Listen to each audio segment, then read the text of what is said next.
এই দিনটাকে হাদিসের বলে লাইলাতুন নিসফি মিন শাবান। জোরে সোরে বলে সুবহানাল্লাহ। রাসূলুল্লাহ সাল্লাল্লাহু আলাইহি ওয়াসাল্লাম বলেন লাইলাতুন নিসফি মিন শাবান ফাকুমু লাইলাহা ওয়াসুমু নাহারাহা। লাইলাতুন নিসফি মিন শাবানে যে ব্যক্তিটা দিনের বেলা রোজা রাখবে আর রাতের বেলা ইবাদত করবে, বলুন তো দিনের বেলা কি করবে? আরো জবান খুলে বলুন দিনের বেলা কি করবে আর রাতের বেলা রোজা রাখবে। আল্লাহ পাক রব্বুল আলামিন বিগত 1 বছর নফল রোজা, বিগত 1 বছর নফল রাত্র সারা রাত্র ইবাদত করলে যে সওয়াব হয়, লাইলাতুন নিসফি মিন শাবানে দিনের বেলা রোজা আর রাতের বেলা ইবাদত করলে আল্লাহ তাআলা তার আমলনামায় সেই সওয়াব লিখে দেয়। জোরে সোরে বলে সুবহানাল্লাহ। আম্মাজান আয়েশা বলেন, এটা বলেই আমরা সামনে, আপনাদের খারাপ লাগতেছে? আমাদের সামনে একটা ধর্মীয় উৎসব আসতেছে, আপনারা বিরক্ত হচ্ছেন না তো? কিছু কিছু সময় একটু সময় দিতে হয়, কারণ প্রেক্ষাপটগুলা কি করতে হয়, বলতে হয়। আমার সময় আমি নির্ধারিত রাখি, 1টা থেকে 1টা 20-এর ভিতরে আমি কি করে দিই, ইনশাল্লাহ এর ভিতরে আমি আপনাদের বয়ানটা ছেড়ে দিব। আপনারা বিরক্ত হচ্ছেন না তো ইনশাল্লাহ? কথাগুলো আপনাদের খারাপ লাগতেছে? আম্মাজান আয়েশা বলেন ইন্না হাযা শাহরু ইয়াকতুবু ফীহি লিমালিকিল মাউত। আম্মাজান আয়েশা বলে ইয়া রাসূলুল্লাহ, ইয়া হাবিবাল্লাহ, শাবান মাস যখন আসে আপনাকে দেখি আপনি কোমরের ভিতর গামছা বেঁধে আপনারা নামাজ আদায় করেন, আবার দেখি 15 দিন একই টানা রোজা রাখেন, আবার দেখি আপনি রোজা রাখেন না। তো শাবান মাস আসলে আপনি একই টানা 15 দিন কেন রোজা রাখেন? আল্লাহর রাসূল বলেন নেরে আয়েশা, এই শাবান মাসে এমন একটা দিন আছে, এমন একটা রাত আছে, ওই দিনে ওই রাত্রতে আল্লাহ তাআলা এই 1 বছরে কার কখন মৃত্যু হবে, কার কখন মৃত্যু হবে, 1 বছরে কে কতটুকু রিজিক পাবে, আল্লাহ তাআলা রিজিকটা আগেই লিপিবদ্ধ করে রেখেছেন।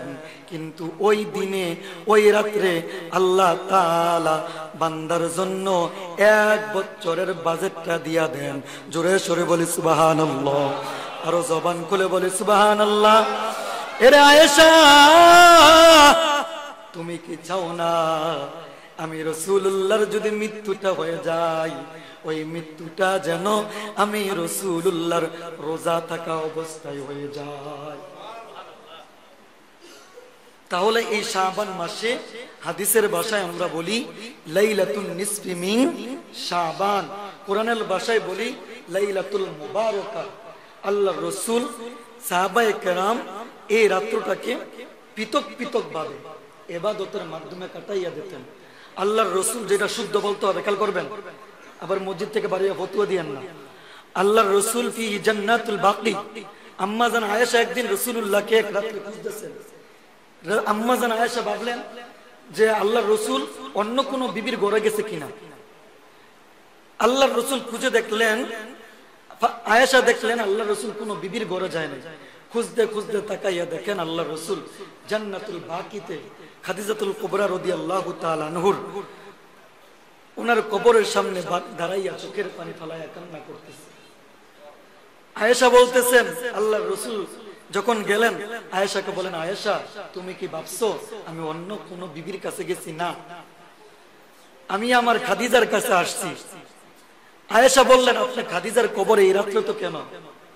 আল্লাহর রাসূল বলেন, আয়েশা রে, এই খাদিজা আমার দুঃখের সময় আমার সাথে ছিল, আর এই আজকের রাত্রটা তুমি জানো, এই রাত্র আল্লাহ তাআলা গভীর রজনীতে বান্দাকে ডাকতে থাকে, আল্লাহ আমি মুস্তাগফিরিন ফাগফিরুল্লাহ, ও বান্দা তুমি কি গুনাহ করছো?